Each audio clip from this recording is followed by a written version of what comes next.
السلام عليكم ورحمة الله وبركاته. الحمد لله رب العالمين والصلاة والسلام على عبد الله ورسوله نبينا محمد وعلى آله وصحبه ومن تبعهم بإحسان إلى يوم الدين. أما بعد، فأعوذ بالله من الشيطان الرجيم. بسم الله الرحمن الرحيم. قل هذه سبيلي أدعو إلى الله على بصيرة أنا ومن اتبعني وسبحان الله وما أنا من المشركين.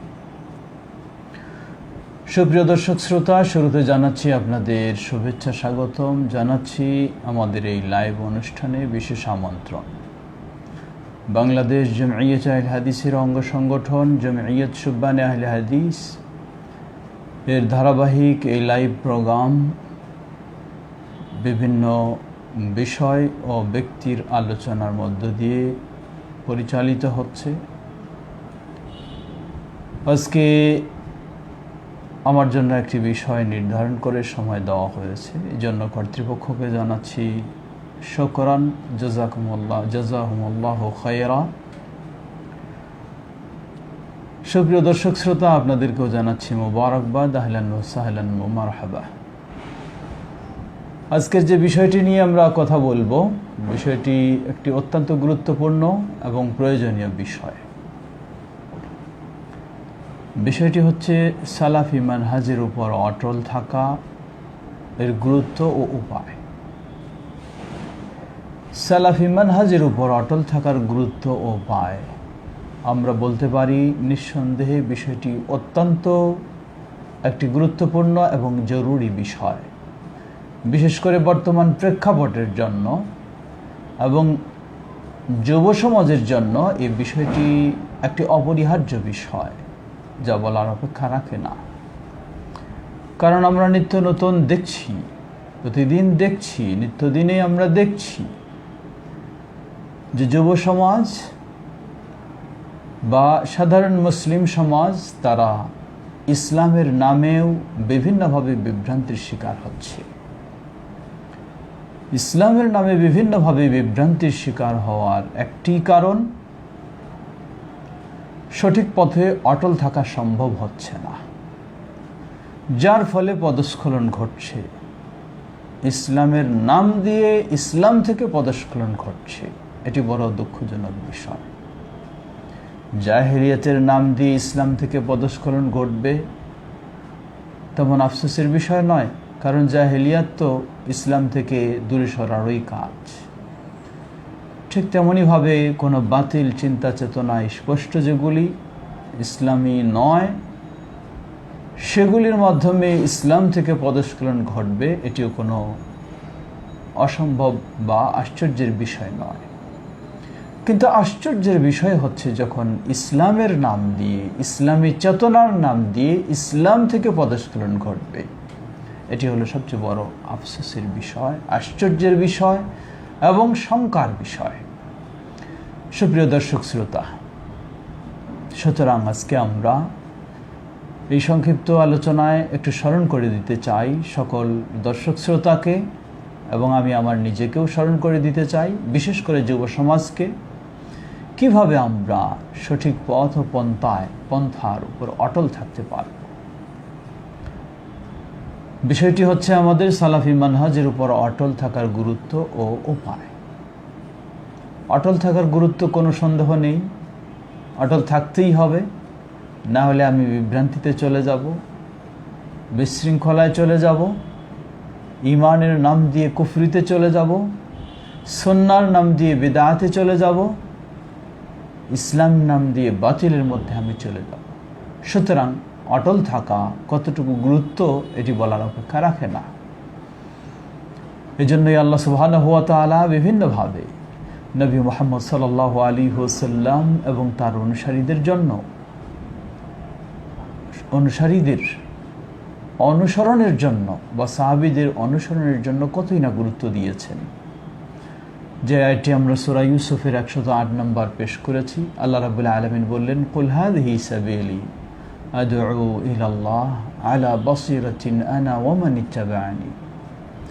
হে নবী, বলে দাও এটাই হলো আমার পথ।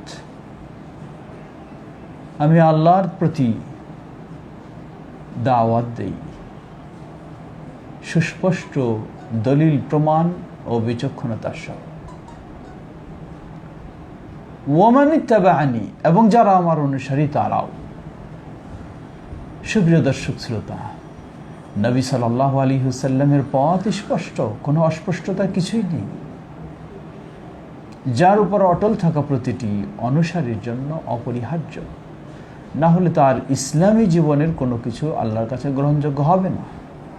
স্পষ্টভাবে নবী সাল্লাল্লাহু আলাইহি ওয়াসাল্লাম বলেন, মান আমিলা আমালান লাইসা আলাইহি আমরুনা ফাহুয়া রাদ। যে ব্যক্তি ইসলামের নামে, ইবাদতের নামে এমন কিছু কাজ করবে যা আমাদের মাঝে নেই, ফাহুয়া রাদ, সেটি প্রত্যাখ্যানযোগ্য, কখনো গ্রহণযোগ্য নয়। নবী সাল্লাল্লাহু আলাইহি ওয়াসাল্লাম আরো কত শক্তভাবে বলেছেন দেখুন সেই হাদিস, ইরবাদ ইবনে সারিয়া রাদিয়াল্লাহু তাআলা আনহুর হাদিস। তিনি কি বললেন? মান ইয়াইশ মিনকুম বা'দি ফাসায়ারা ইখতিলাফান কাসীরা। জেনে রাখো, আমার পরে তোমরা যারা থাকবে, দিনের বিষয়ে তোমরা অনেক মতভেদ দেখতে পাবে। নবী সাল্লাল্লাহু আলাইহি ওয়াসাল্লাম যেন সাহাবীদেরকে লক্ষ্য করে এই কথা বলছেন। তাদের যদি এই অবস্থা হয়, আমাদের কি পর্যায়ে রয়েছে দেখুন। আজকে তাওহীদের নামে শিরকের আহ্বান, সুন্নাহর নামে বিদআর আহ্বান, মারুফের নামে মুনকারের আহ্বান, সামাজিকতার নামে অশ্লীলতার আহ্বান, বেহায়াপনার আহ্বান। বিশেষ করে বর্তমান আমরা কি পর্যায়ে রয়েছি বলার অপেক্ষা রাখে না। তাই নবী সাল্লাল্লাহু আলাইহি ওয়াসাল্লাম বললেন যে ইসলামের মাঝেই তোমরা বহু মতামত দেখতে পাবে, বাইরের বিষয় তো দূরের কথা। আজকে যুবকদেরকে আকৃষ্ট করছে, দাওয়াত দিচ্ছে সুকৌশলে, বহু পন্থা অবলম্বন করে। হিজবুত তাওহীদ নামটা কতই না সুন্দর দেখুন, তাওহীদের দল। আসলে কি তাওহীদের দিকে আহ্বান জানায়? এটি আমরা স্পষ্ট করে বলি, এটি হচ্ছে হিজবুশ শায়তান, এটি শয়তানের দল। ওয়া হিজবু আশ-শিরক ওয়াল কুফর ওয়াল ইলহাদ, এটি হলো শিরকের দল, কুফরের দল, এটি হলো ইলহাদের দল, নাস্তিকতার দল। লা হাওলা ওয়ালা কুওয়াতা ইল্লা বিল্লাহ। এই ধরনের কতই না দল। আহলে কোরআন, যারা কোরআন মানবে শুধু, হাদিস মানবে না, এ আরেক ফিতনা, আরেক বিভ্রান্ত। যুব সমাজকে বিশেষ করে টার্গেট করে তারা এই বিভ্রান্তির দিকে নিয়ে যাচ্ছে। এবং যেগুলি প্রকাশ্য কাদিয়ানি বা ইত্যাদি এই সমস্ত শিয়া, রাফিজি, এই সমস্ত ফিতনা, সেগুলি তো আছে। সেই সাথে আরও ভালো নাম দিয়েও তো কত রকমের বিভ্রান্তি আছে, বলার অপেক্ষা রাখে না। আল্লাহ রাসূল সাল্লাল্লাহু আলাইহি ওয়াসাল্লাম এই জন্যই বললেন, আমার পরে যে বেঁচে থাকবে সেটি কিয়ামত পর্যন্ত সকলের জন্যই বহু বিভেদ বিশৃঙ্খলা দেখবে। ফাআলাইকুম বিসুন্নতি ওয়া সুন্নতি আল খুলাফা আর রাশিদিন আল মাহদিয়্যিন। তোমাদের জন্য অপরিহার্য কর্তব্য হলো আমার এবং খোলাফায়ে রাশিদিনের সুন্নাহকে আঁকড়ে ধরা, সুন্নাহকে আঁকড়ে ধরা। আল্লাহ রাসূল সাল্লাল্লাহু আলাইহি ওয়াসাল্লাম কিভাবে গুরুত্ব দিলেন দেখুন।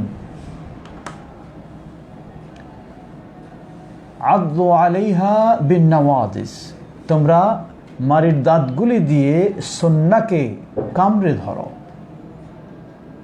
আযু আলাইহা বিন-নওয়াজিস ওয়া তামাসসাকু বিহা, খুব শক্ত করে আঁকড়ে ধরো। একদিকে সুন্নাহকে আঁকড়ে ধরতে বললেন, সাথে সাথে আবার বললেন ওয়া ইয়াকুম ওয়া মুহদাসাতিল উমুর, সতর্ক সাবধান হয়ে যাও ইসলামের নামে যা যা নতুন আবিষ্কৃত হচ্ছে সেগুলির ক্ষেত্রে সতর্ক সাবধান হয়ে যাও। ফাইন্না কুল্লা মুহদাসাতিন বিদআহ, ইসলামের নামে যা নতুন আবিষ্কৃত হচ্ছে সবগুলি বিদআহ।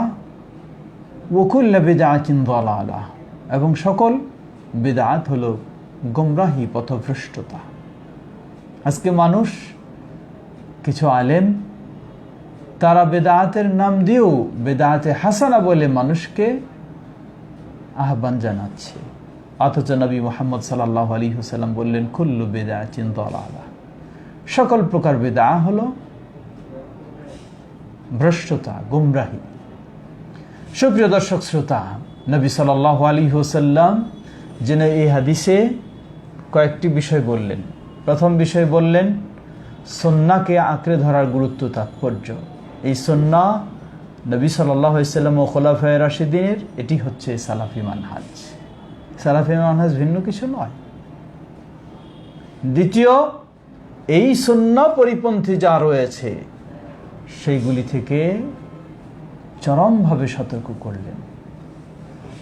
আর সুন্নাহকে আঁকড়ে ধরতে বললেন, দাঁত দিয়ে কামড়ে ধরতে বললেন।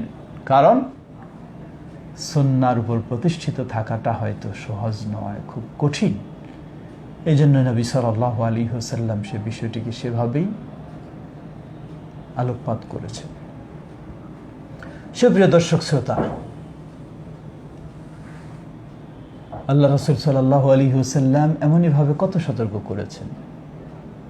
তিনি আরেক হাদিসে বললেন, সাতাফতারিকু উম্মতি ইলা 73 ফিরকা কুল্লুহা ফিন্নার ইল্লা ওয়াহিদা কিলা ওয়া মা হিয়া ইয়া রাসূলুল্লাহ ক্বালা মা আনা আলাইহি ওয়া আসহাবি রাওয়াহু আসহাবুস সুনান। আমার উম্মত ৭৩ দলে বিভক্ত হবে, সবগুলি জাহান্নামে, একটি ব্যতীত। জিজ্ঞাসা করা হলো, হে আল্লাহ রাসূল সাল্লাল্লাহু আলাইহি ওয়াসাল্লাম, তারা কারা? রাসূল সাল্লাল্লাহু আলাইহি ওয়াসাল্লাম বললেন, আমি এবং আমার সাহাবায়ে কেরামগণ যেই আকীদা, আদর্শ, মানহাজ, পথ এর উপর প্রতিষ্ঠিত, এটার উপর যারা থাকবে তারাই হলো মুক্তিপ্রাপ্ত। তাদেরকে বলা হয় তায়েফা মানসুরা, ফিরকা নাজিয়া, সাহায্যপ্রাপ্ত দল, মুক্তিপ্রাপ্ত দল। আল্লাহ রাসূল সাল্লাল্লাহু আলাইহি ওয়াসাল্লাম বলেন, সহিহ হাদিসে এসেছে, লা তাযালু তায়েফাতুম মিন উম্মতি যাহিরিনা আলাল হক লা ইয়াদুররুহুম মান খাযালাহুম হাত্তা ইয়াতি আমরুল্লাহ ওয়া হুম কাযালিক। আমার উম্মতের মাঝে একটি দল সর্বদাই হকের উপর প্রতিষ্ঠিত থাকবে। বিরোধীরা তাদেরকে হেয় প্রতিপন্ন করার চরমভাবে চেষ্টা করবে, কিন্তু কোনো ক্ষতি করতে পারবে না। তারা এভাবেই হকের উপর প্রতিষ্ঠিত থাকবে, এমনকি কিয়ামত প্রতিষ্ঠিত হওয়ার মুহূর্ত এসে যাবে। সুপ্রিয় দর্শক শ্রোতা, এই সবগুলি বলে দিচ্ছে সালাফি মানহাজের গুরুত্ব, তাৎপর্য। কি সালাফি মানহাজ? সালাফি মানহাজ, সালাফ শব্দ থেকে সালাফি, সালাফ হচ্ছে মান তাকাদ্দামা আলাইকা বিল ইলমি ওয়াল ঈমানি ওয়াল ফাদলি, যে আপনার আগে অতিক্রম করেছেন, অতিবাহিত হয়েছেন। বিল ইলমি ওয়াল ঈমানে, ইলম, ঈমান, আমল ইত্যাদি সব কিছু এর দিক থেকে যিনি অগ্রগামী হয়েছেন, তিনিই অতীত চলে গেছেন, তিনি হচ্ছেন সালাফি। বিশেষ করে এখানে সালাফি দ্বারা উদ্দেশ্য হচ্ছে নবী মুহাম্মদ সাল্লাল্লাহু আলাইহি ওয়াসাল্লাম এর সাহাবায়ে কেরাম, নবী সাল্লাল্লাহু আলাইহি ওয়াসাল্লাম এর সাহাবায়ে কেরামদের হুবহু পথে যারা প্রতিষ্ঠিত ছিলেন, তারা নবী সাল্লাল্লাহু আলাইহি ওয়াসাল্লাম এর সঠিক মানহাজ অনুযায়ী তারাই হচ্ছেন সালাফি, এবং তারাই হচ্ছেন আমাদের সালাফ, আমাদের পুরুষ বা অনুসরণীয় ব্যক্তি। শরীয়তের পরিভাষায় আমরা বলতে পারি, যদিও কেউ বলতে পারেন যে এমন কি নাম ইসলামী শরীয়তে বের হয়েছে? জবাব, এমন নাম আমরা বলবো কোরআন এবং সুন্নায়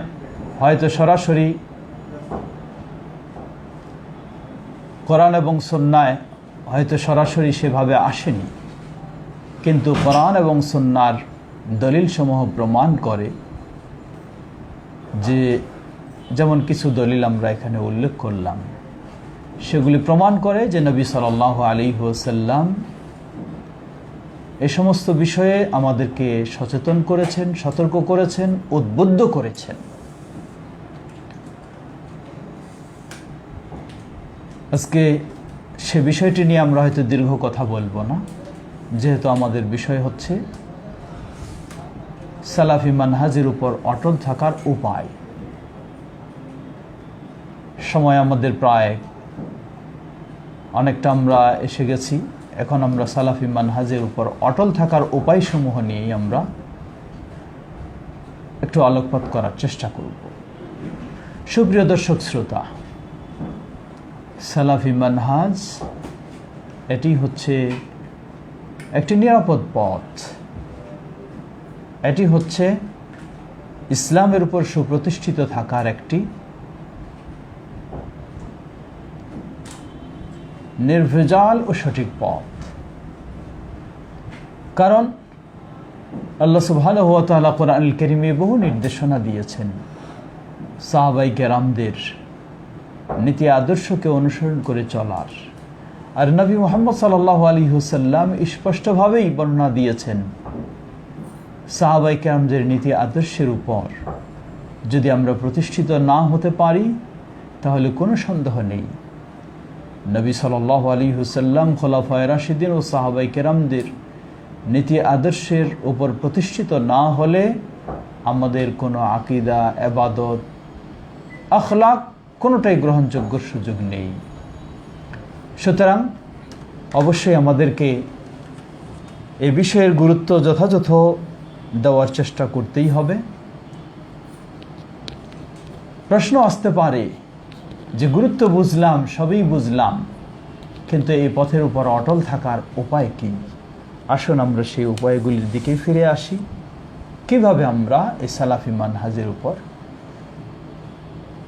অটল থাকতে পারব? সালাফি মানহাজের উপর অটল থাকা যেমন অপরিহার্য বুঝেছি আমরা, ঠিক তেমনিভাবে আমাদের জেনে নেওয়া উচিত এই মানহাজের উপর অটল থাকার উপায়সমূহ। আমরা সময়ের স্বল্পতার দরুন উল্লেখযোগ্য বিষয়গুলি তুলে ধরব। এই মানহাজের উপর অটল থাকার উপায়সমূহের মধ্যে প্রথম আমরা বলবো আদ-দুআ বিস-সাবাতি আলা আদ-দ্বীন। প্রথম উপায় হচ্ছে, প্রথম মাধ্যম হচ্ছে আল্লাহ সুবহানাহু ওয়া তাআলার কাছে বেশি বেশি দোয়া করা। এর মাধ্যমে অটল থাকা সম্ভব। লক্ষ্য করুন প্রিয় নবী মুহাম্মদ সাল্লাল্লাহু আলাইহি ওয়াসাল্লাম তিনি সঠিকভাবে যেন দ্বীনের উপরে অটল থাকতে পারেন, এজন্য কিভাবে আল্লাহ রাব্বুল আলামিনের কাছে কতভাবে দোয়া করেছেন। তিনি স্পষ্টভাবে দোয়া করেছেন, ইয়া মুকাল্লিবাল কুলুব সাব্বিত কলবি আলা দীনিক। ইয়া মুকাল্লিবাল কুলুব, হে হৃদয়ের পরিবর্তনকারী, হৃদয় সমূহের পরিবর্তনকারী, সাব্বিত কলবি আলা দীনিক, আমার হৃদয়কে তোমার দ্বীনের উপরে অটল রাখো। সুবহানাল্লাহ। নবী মুহাম্মদ সাল্লাল্লাহু আলাইহি ওয়াসাল্লাম যদি এই দোয়ার মাধ্যমে দ্বীনের উপর অটল থাকার বিষয়টি গুরুত্ব দিয়ে থাকেন, তাহলে আমাদের করণীয় কি? যেখানে আমরা ফিতনার সম্মুখীন, বহুমুখী সমস্যার সম্মুখীন, সেখানে তো আমাদের জন্য অপরিহার্য বিষয়, ফরজ বিষয়, এটার উপর অটল থাকতে হলে আল্লাহ রাব্বুল আলামিনের সাহায্য ছাড়া কখনোই সম্ভব নয়। তাই এই সঠিক পথ ও পদ্ধতির উপর অটল থাকতে হলে অটল থাকার প্রধান উপায় হলো আল্লাহ সুবহানাহু ওয়া তাআলার কাছে বেশি বেশি দোয়া করে আল্লাহর সাহায্য কামনা করা। দ্বিতীয় উপায় বলবো আমরা কিরাআতুল কুরআনি ওয়া তাদাব্বুর ওয়াল আমাল বিহ। কোরআনুল কারীম বেশি বেশি অধ্যয়ন করা, পাঠ করা, শিক্ষা করা। শুধু মন্ত্রের মতো তেলাওয়াত নয়, সেটি বুঝে পড়া। তবে এখানে মনে রাখতে হবে একটি বিষয়, যে কোরআনুল কারীম এমন একটি বিষয়, কেউ যদি আল্লাহকে স্মরণ করতে চায় তার জন্য হলো কোরআন বেশি বেশি তেলাওয়াত করা। কেউ যদি আল্লাহকে বুঝতে চায় তার জন্য হলো কোরআন বেশি বেশি উপলব্ধি করা। কেউ যদি আল্লাহর সাহায্য চাইতে চায় তাহলে তাকেও বেশি বেশি কোরআন তেলাওয়াতের মাধ্যমে আল্লাহ সুবহানাহু ওয়া তাআলার সাহায্য কামনা করা। সুপ্রিয় দর্শক শ্রোতা, ভূমিকার মধ্যে আমরা স্মরণ করেছি আল কোরআনিয়ুন বা যারা আহলে কোরআন বলে পরিচিত। তারা বলে যে তারা শুধু কোরআন মানতে চায়, হাদিস মানতে চায় না। কোনো সন্দেহ নেই, এটি একটি তাদের বাতিল চিন্তা, ভ্রান্ত চিন্তা। বরং যারা বলে শুধু কোরআন মানবে, হাদিস মানবে না, কোরআনই বলে দিচ্ছে তারা মুসলিম নয়। আল্লাহ রাব্বুল আলামিন বহু জায়গায় স্পষ্ট করেছেন, যেমন সূরা নিসা 65 নম্বর আয়াতে, ফালা ওয়া রাব্বিকা লা ইউমিনুন হাত্তা ইউহাক্কিমুকা ফীমা শাজারা বাইনাহুম সুম্মা লা ইয়াজিদু ফী আনফুসিহিম হারাজাম মিম্মা কাদাইত ওয়া ইউসাল্লিমু তাসলিমা। তোমার রবের কসম করে বলছি, তারা কখনো ঈমানদার হতে পারে না যারা তাদের পারস্পরিক দ্বন্দ্ব বিবাদের সমাধানকারী হিসাবে তোমাকে মেনে নিতে পারে না। সুপ্রিয় দর্শক শ্রোতা, এর কোরআনই বলে দিচ্ছে তথাকথিত আহলে কোরআন যারা বলে কোরআন ছাড়া হাদিস মানে না, তারা মুমিন নয়। কারণ কোরআনই বলে দিচ্ছে হাদিস মানতে হবে। সূরা হাশরের 7 নম্বর আয়াতে আল্লাহ রাব্বুল আলামিন বলেন, ওয়া মা আতাকুমুর রাসূল ফাখুযুহু ওয়া মা নাহাকুম আনহু ফান্তাহু। রাসূল যা দিয়েছেন তোমরা তা গ্রহণ করো, যা নিষেধ করেছেন তা থেকে বিরত থাকো। তাহলে কোরআন যেন অপরিহার্য করে দিয়েছে রাসূলের দেওয়া বিষয়গুলি গ্রহণ করার জন্য। অতএব সঠিক দিনের উপর প্রতিষ্ঠিত থাকা, সালাফি মানহাজের উপর প্রতিষ্ঠিত থাকার যেগুলি উপায়, তার মধ্যে একটি হলো বেশি বেশি কোরআনুল কারীম গবেষণামূলক পড়ালেখা করা। আর এই গবেষণামূলক পড়ালেখার ক্ষেত্রে মন গড়া প্রবৃত্তির চিন্তা নিয়ে কোরআন বুঝতে চাইলে হবে না। নবী মুহাম্মদ সাল্লাল্লাহু আলাইহি ওয়াসাল্লামের সহিহ হাদিস এবং সাহাবায়ে কেরাম তাদের নির্ভরযোগ্য সূত্রে প্রমাণিত তাদের বক্তব্যের আলোকেই কোরআন সঠিকভাবে বুঝে যখন শিক্ষা নেবে, তখনই এর মাধ্যমে সম্ভব হবে সঠিক পথের উপর, সঠিক দিনের উপর, সঠিক মানহাজের উপর প্রতিষ্ঠিত থাকা। তৃতীয় বিষয় বলবো তাআল্লুমুল ইলম আশ-শারঈ, ইসলামী শরীয়তের জ্ঞান বেশি বেশি অর্জন করা। ইমাম আহমদ বিন হাম্বল রাহিমাহুল্লাহ বলেন, আন-নাসু আহওয়াজু ইলাল ইলমি মিনহুম ইলা আত-তাআমি ওয়াশ-শারাব لأن الطعام والشراب يحتاج إليه في اليوم مرتين أو ثلاثة والعلم يحتاج إليه في كل وقت। ইমাম আহমদ বিন হাম্বল রাহিমাহুল্লাহ বলেন, মানুষ কোরআন ও সহিহ হাদিসের আলোকে ইসলামের সঠিক জ্ঞান অর্জন করার প্রতি খাদ্যের চেয়ে বেশি প্রয়োজন অনুভব করে। কারণ দিন রাত 24 ঘন্টায় 2 থেকে 3 বার মানুষ খাদ্যের প্রয়োজন মনে করে, পেট পুরে খাওয়ার। কিন্তু ইলমের প্রয়োজন, ইসলামের উপর সঠিকভাবে প্রতিষ্ঠিত থাকার জন্য সকল মুহূর্তেই প্রয়োজন। তাই বেশি বেশি ইসলামী জ্ঞান অর্জন করা।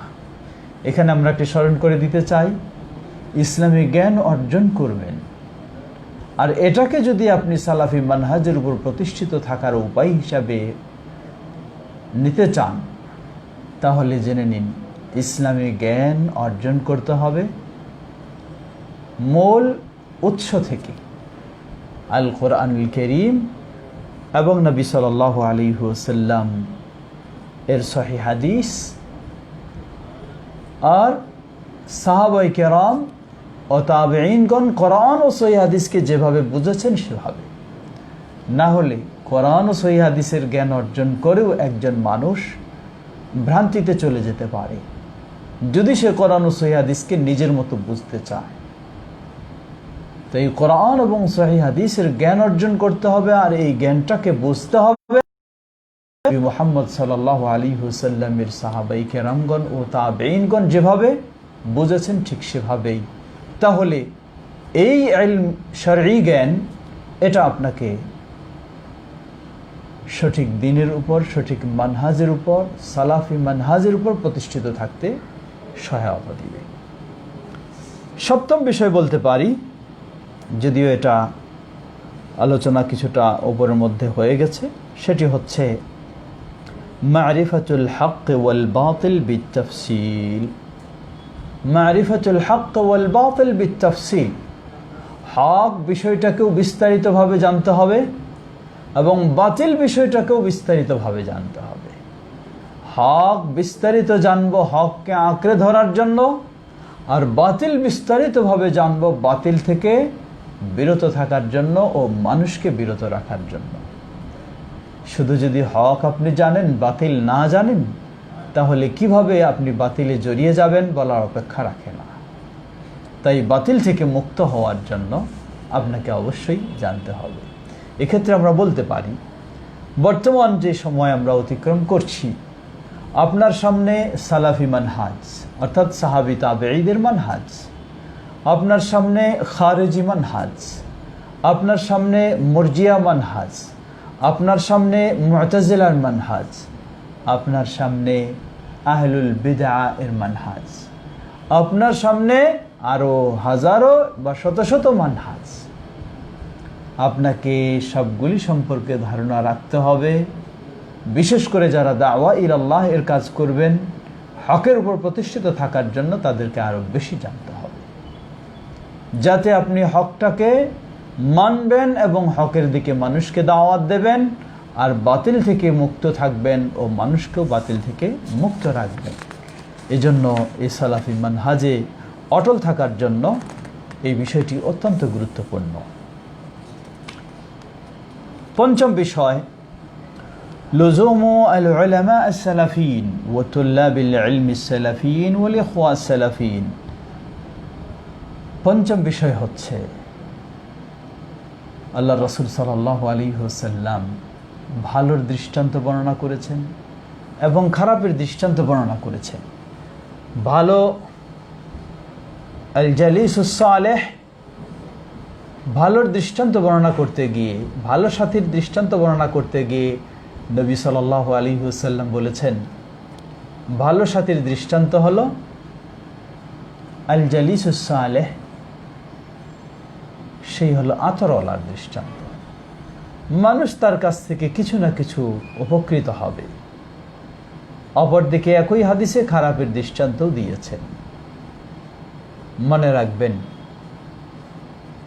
যে কোনো সমস্যার সময় যদি আপনি যারা সঠিক মানহাজের উপর প্রতিষ্ঠিত রয়েছে তাদের শরণাপন্ন হন, তাহলে আপনার জন্য সঠিক মানহাজের উপর প্রতিষ্ঠিত থাকা সহজ হবে। পক্ষান্তরে যারা ত্রুটির মধ্যে রয়েছে তাদের শরণাপন্ন হন, তাহলে আপনাকেও ত্রুটির দিকে নিয়ে যাবে। এজন্য পঞ্চম উপায়টি হচ্ছে লুজুমুল উলামা আস-সালাফি, সালাফি প্রসিদ্ধ আলিমগণ, তাদের পথ আপনাকে অনুসরণ করতে হবে, তাদের বিষয়টি আপনাকে প্রাধান্য দিতে হবে। এমন মেয়ে কোরআন সুন্নাহর বর্ণনা অনেক রয়েছে। যেমন লক্ষ্য করুন, মুহাম্মদ ইবনে সিরিন রাহিমাহুল্লাহ তিনি বলেন, ইন্না হাযাল ইলমা দীনুন ফানদুরু আম্মান তাখুযুনা দীনাকুম। এই ইলম হলো দ্বীন, কোরআন সুন্নাহর ইলম। সুতরাং এই ইলম কার কাছে আপনি গ্রহণ করবেন?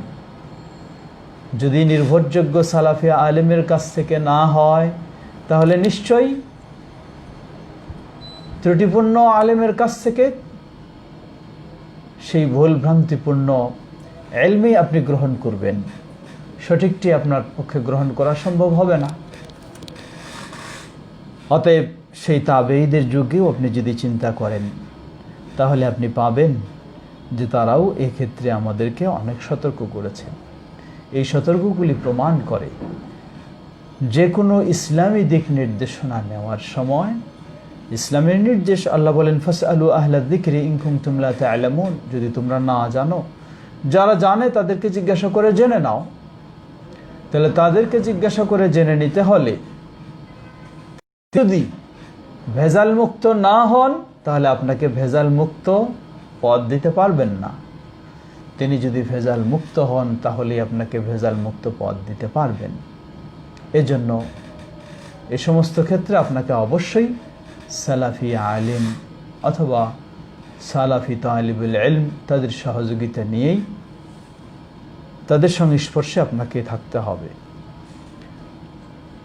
ষষ্ঠ কারণ বা ষষ্ঠ উপায় ইজতিনাবুল ফিতান ওয়া আদামুল খাউদি ফিহা ওয়া তারকুহা লিআহলিহা মা লুজুমিল উলামা আস-সালাফি।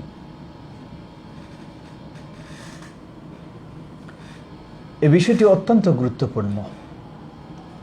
ইজতিনাবুল ফিতান ওয়া আদামুল খাউদি ফিহা, সকল প্রকার ফিতনা থেকে বিরত থাকতে হবে। ফিতনায় জড়িয়ে যাওয়া উচিত নয়।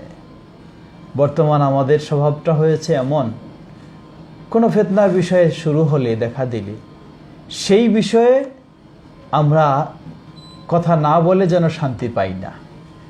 বিশেষ করে ফেসবুকের অঙ্গনে নতুন কোনো ফিতনার বিষয় হলে সাধারণ ব্যক্তিরাও বড় বড় ফতোয়া দেওয়ার চিন্তা করেন। এটি চরম অন্যায় কাজ। তাই এই ষষ্ঠ কারণটি, উপায়টি আমরা বলবো ইজতিনাবুল ফিতান ওয়া আদামিল খাউদি ফিহা। ফিতনা থেকে বিরত থাকতে হবে, ফিতনায় জড়িয়ে যাওয়া যাবে না, এবং এই ফিতনা সংশ্লিষ্ট বিষয়গুলি যারা এই ক্ষেত্রে অভিজ্ঞ, যোগ্য, সেগুলি নিরসন করতে সক্ষম সালাফি আলেমদের মাঝে, তাদের কাছেই আপনাকে বিষয়টি সুপর্দ করতে হবে। আপনার পণ্ডিতি দেখালে চলবে না। নিশ্চয়ই আপনি কিছু না কিছু ভুল করবেনই।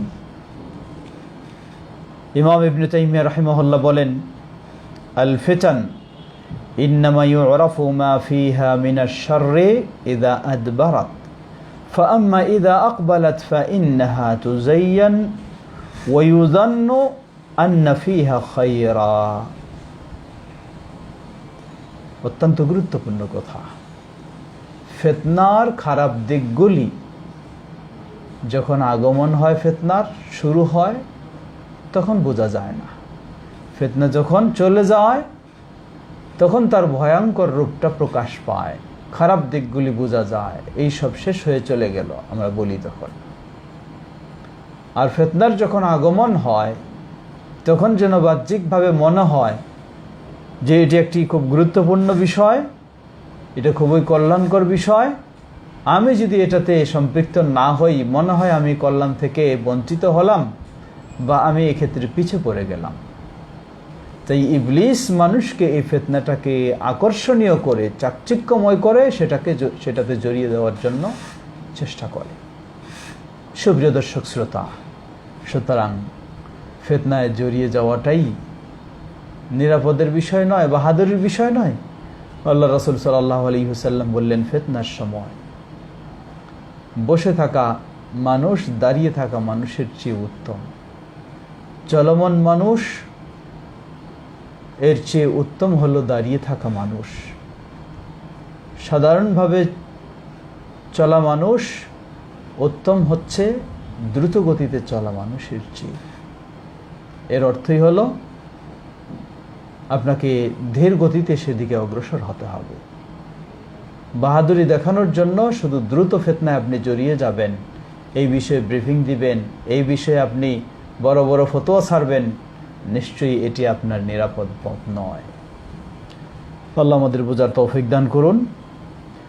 আসসাবাব আস-সাবি'ু, সপ্তম উপায় আল বু'দু আন আহলিল আহওয়া ওয়াল ফিতান ফাইন্না আস-সালাফ আস-সালিহ রিদওয়ানুল্লাহি আলাইহিম কানু ইয়াকুলুনা ইন্না মান ইউজালিসু আহলাল বিদআ আশাদ্দু আলাইনা মিন আহলিল বিদআ।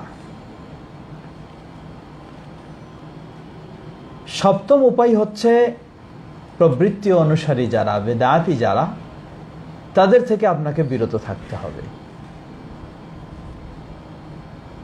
যারা ফিতনায় জড়িয়ে গেছে, প্রবৃত্তিতে জড়িয়ে গেছে, বেদায়ে জড়িয়ে গেছে, তাদের থেকে আপনাকে অবশ্যই বিরত থাকতে হবে।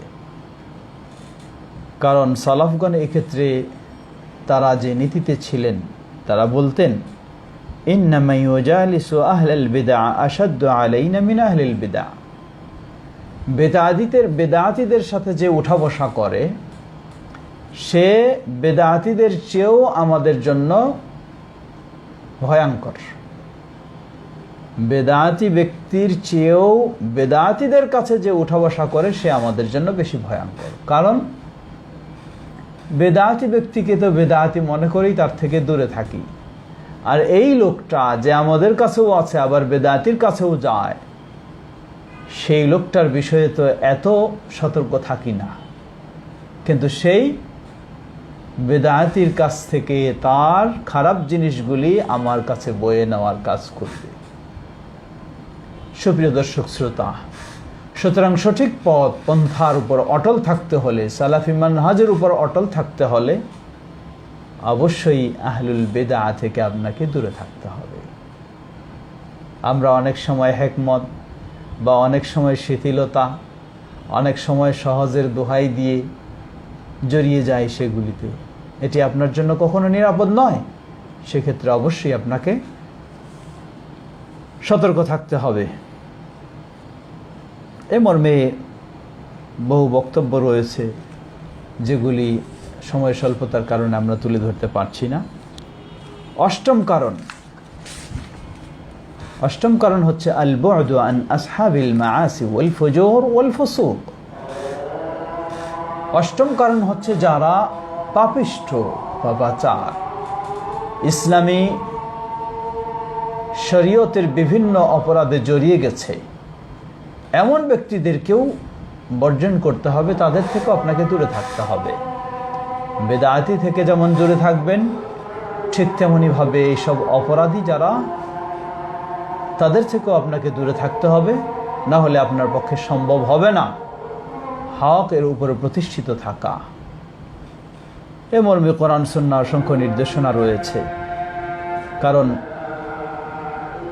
মানুষ যার সাথে চলাফেরা করবে, একটু আগে আমরা বলেছি রাসূল সাল্লাল্লাহু আলাইহি ওয়াসাল্লাম দৃষ্টান্ত দিয়েছেন ভালো সাথী এবং মন্দ সাথীর। একজন নেশাগ্রস্ত বা একজন পাপিষ্ট বা একজন সুদখোর, একজন ঘুষখোর, তার সাথে যদি আপনি উঠা বসা চলাফেরা করেন, তাহলে আপনার পক্ষে সম্ভব হবে না সঠিক পথ ও মতের উপর প্রতিষ্ঠিত থাকা। অতএব এগুলি অবশ্যই বর্জন করতে হবে। নবম কারণ আমরা বা নবম উপায় আমরা বলতে পারি ইস্তিগলালুল ওয়াক্তি ফীমা ইয়ানফা ওয়া তারকুল ফুদুল। সময়টাকে কাজে লাগানোর চেষ্টা করা, অনর্থক বিষয়গুলিকে বর্জন করা, এটিও হচ্ছে সালাফি মানহাজের উপর অটল থাকার একটি উপায়। অনেক সময় দেখা যায় বিশেষ করে ফেসবুকের গেম খেলা এবং এই সমস্ত খেলাধুলা নিয়ে, ক্রিকেট খেল বলেন, অমুক খেল বলেন, ঘন্টার পর ঘন্টা সেগুলিতে সময় আপনি ব্যয় করছেন। আর আপনি চাচ্ছেন সঠিক পথে প্রতিষ্ঠিত থাকতে, তা কিভাবে সম্ভব হতে পারে? সুতরাং আপনাকে অবশ্যই আপনার মূল্যবান সময়টা যা আপনার দুনিয়া ও আখিরাতে উপকারে আসবে সে বিষয়ে কাজে লাগাতে হবে। আর যা ক্ষতিকারক বিষয় সেগুলি থেকে আপনাকে বিরত থাকতে হবে। দশম উপায় আল বু'দু আনিল আখলাকিস সাইয়্যা খাসাতান আল কিবর ওয়াত তারাফফু আলা الناس ওয়াত তাআলি আলাইহি। দশম বিষয়টি অত্যন্ত গুরুত্বপূর্ণ বিষয়। সালাফি মানহাজ অনুসরণ করার ক্ষেত্রে আকীদা, ইবাদত, আমল, ঠিক আপনাকে আদর্শের বিষয়টিও লক্ষ্য করতে হবে। সুতরাং আদর্শগত দিক দিয়ে, আচরণগত দিক দিয়ে খারাপ যেগুলি রয়েছে সেগুলি থেকে আপনাকে অবশ্যই বিরত থাকতে হবে। আচরণগত দিক দিয়ে খারাপ আচরণ যা রয়েছে, যেগুলিকে খারাপ স্বভাব আমরা বলে থাকি, সেগুলি থেকে বিরত থাকতে হবে। যেমন আল কিবির, গর্ব করা, অহংকার করা, অহমিকা করা, ওয়াতারাফু আলান নাসি ওয়া তাআলি আলাইহিম, নিজেকে বেশি বড় ভাবা, অন্যকে তুচ্ছ মনে করা। কিছু আলেম ওলামাদের মাঝেও এই জিনিসগুলি পাওয়া যায়, কিছু বক্তাদের মাঝেও এই বিষয়গুলি পাওয়া যায়। তিনি যেন নিজেকে মনে করেন তিনি নিজেই সব কিছু জানেন, আর মানুষেরা কিছুই জানে না। এটি একটি বাতিল চিন্তা, ভ্রান্ত চিন্তা, এটি একটি খারাপ আচরণ। কারণ যিনি কোরআন এবং সুন্নাহর জ্ঞানে যত জ্ঞানী হবেন, তিনি বাস্তবে তত বিনয়ী হবেন, ততই নম্র ভদ্র হবেন, ততই অহংকার ও কিবির মুক্ত হবেন। সুতরাং সালাফি মানহাজের উপর অটল থাকার দশম উপায় হচ্ছে অহংকার, নিজেকে বড় মনে করা, অন্যকে তুচ্ছ জানা, হাসাদ, বিদ্বেষ, এগুলি থেকে মুক্ত হওয়া। 11তম বিষয় কিরাআতু কুতুবির রুজুদি فإن فيها بيانا للحق والباطل بالتفصيل وتبيين للعبد مزالق من أخطاء। 11তম বিষয় আমরা বলবো যে উপায় সঠিক মানহাজের উপর অটল থাকার জন্য প্রসিদ্ধ ইমামগণ, সালাফগণ, যেমন ইমাম ইবনে তাইমিয়া রাহিমাহুল্লাহ, ইমাম বুখারী রাহিমাহুল্লাহ, ইমাম আবু হানিফা রাহিমাহুল্লাহ, ইমাম মালিক রাহিমাহুল্লাহ, ইমাম শাফিঈ রাহিমাহুল্লাহ, ইমাম আহমদ বিন হাম্বল রাহিমাহুল্লাহ, কোরআন ও সুন্নাহর উপর প্রতিষ্ঠিত সেই প্রসিদ্ধ ইমামগণ বাতিলপন্থীদের প্রতিবাদ করতে গিয়ে যে সমস্ত গ্রন্থ রচনা করেছেন, সম্ভব অনুযায়ী সেগুলি পড়ালেখা করা। তাহলে বাতিলের ভয়ঙ্কর বিষয়টি আপনি বুঝবেন, সেগুলি থেকে মুক্ত থাকতে পারবেন এবং হকের উপর প্রতিষ্ঠিত থাকতে পারবেন। 12তম বিষয় তর্ক মুজাদালাতিল মুখালিফিন فإن جدالهم مما نهى عنه السلف। বিরোধীদের সাথে ঝগড়া, তর্ক, বাহাসে জড়িয়ে যাওয়া থেকে বিরত থাকা। ইদানিং ফেসবুকের জগতেও এই বিষয়টি অনেকে খুব উৎসুক। দু একজন মানুষ বিরোধী আকিদায় বা আমলে তাদের সাথে একটা বাহাসে জড়িয়ে গিয়ে ফেসবুকে পোস্ট দিয়ে নিজের বাহবা করানোর জন্য এই কাজগুলিও করা হচ্ছে। এটি বড় দুঃখজনক বিষয়, কারণ কোরআন এবং সুন্নাহয় জেদাল থেকে বিরত থাকার জন্যই উদ্বুদ্ধ করা হয়েছে। তর্ক, বিতর্ক, বাহাস থেকে বিরত থাকার জন্য উদ্বুদ্ধ করা হয়েছে। আল্লাহ রাসূল সাল্লাল্লাহু আলাইহি ওয়াসাল্লাম বলেন, আমি জান্নাতের সাইডে একটি অট্টালিকার দায়িত্ব নিলাম, মান তারাকাল জিদালা ওয়া ইন কানা মুহিক্কা, যে ব্যক্তি তর্ক বিতর্ক ঝগড়া বর্জন করবে, যদিও তর্ক বিতর্ক করার সে অধিকার রাখে, আল্লাহু আকবার, তার জন্য জান্নাতের সাইডে একটি অট্টালিকার দায়িত্ব আমি নিয়ে নিলাম। সুবহানাল্লাহ, কিভাবে উদ্বুদ্ধ করেছেন নবী সাল্লাল্লাহু আলাইহি ওয়াসাল্লাম। মান তারাকাল মিরাআ ওয়া ইন কানা মুহিক্কা, যে এই ঝগড়া, তর্ক, বাহাস, বিতর্ক বর্জন করবে। কেউ হয়তো বলবেন যে আল্লাহ সুবহানাহু ওয়া তাআলা বলেছেন ওয়াজাদিলহুম বিল্লাতি হি আহসান, সুন্দর পন্থায় তো তাদের সাথে, বিরোধীদের সাথে আল্লাহ রাব্বুল আলামিন কি করতে বলেছেন? তর্ক করতে বলেছেন। তাহলে অসুবিধা কোথায়? জবাব, এই তর্কের পন্থাটি প্রথমে রাখা হয়নি, সর্বশেষ বা চিকিৎসা এটি। এরপরেও ইসলাম সেগুলি থেকে বিরত থাকার জন্য উদ্বুদ্ধ করেছে, উৎসাহ দিয়েছে। তাই সঠিক মানহাজের উপর প্রতিষ্ঠিত থাকা এর সহায়ক একটি কাজ হলো এই সমস্ত তর্ক বিতর্ক থেকে বিরত থাকা। দেখা গেছে অতীতে বেদাতীদের সাথে, বিরোধীদের সাথে তর্ক বিতর্ক করতে গিয়ে নিজেও সেগুলিতে জড়িয়ে গেছে। তাই আপনিও হতে পারেন এ কারণে সেই সঠিক থেকে বঞ্চিত হয়ে যেতে পারেন। 13তম বিষয়, যে সমস্ত বই পুস্তক সঠিক মানহাজের উপর প্রতিষ্ঠিত থাকার জন্য নির্দেশনামূলক রচনা করা হয়েছে, সেই সালাফি মাশায়েখদের সেই সমস্ত বই পুস্তক বেশি বেশি পড়া, যার মাধ্যমে সম্ভব হবে আপনার সালাফি মানহাজের উপর অটল থাকা সহজ হবে। 14তম বিষয়, মনে রাখতে হবে, এটি হলো গুরুত্বপূর্ণ বিষয়, জীবনের সর্বক্ষেত্রে ইত্তিবাউস সুন্নাহ ওয়া মা কানা আলাইহি সালাফুল উম্মাহ, সর্বদাই নবী সাল্লাল্লাহু আলাইহি ওয়াসাল্লাম, খোলাফায়ে রাশিদিন, সাহাবায়ে কেরামের সুন্নাহকে আঁকড়ে ধরতে হবে। এটাই হলো আপনার জন্য সবচেয়ে বড় সহায়ক। যত এই বিষয়ে আপনি মজবুত হবেন, তত সালাফি মানহাজের উপর অটল থাকা আপনার জন্য সহজ হবে।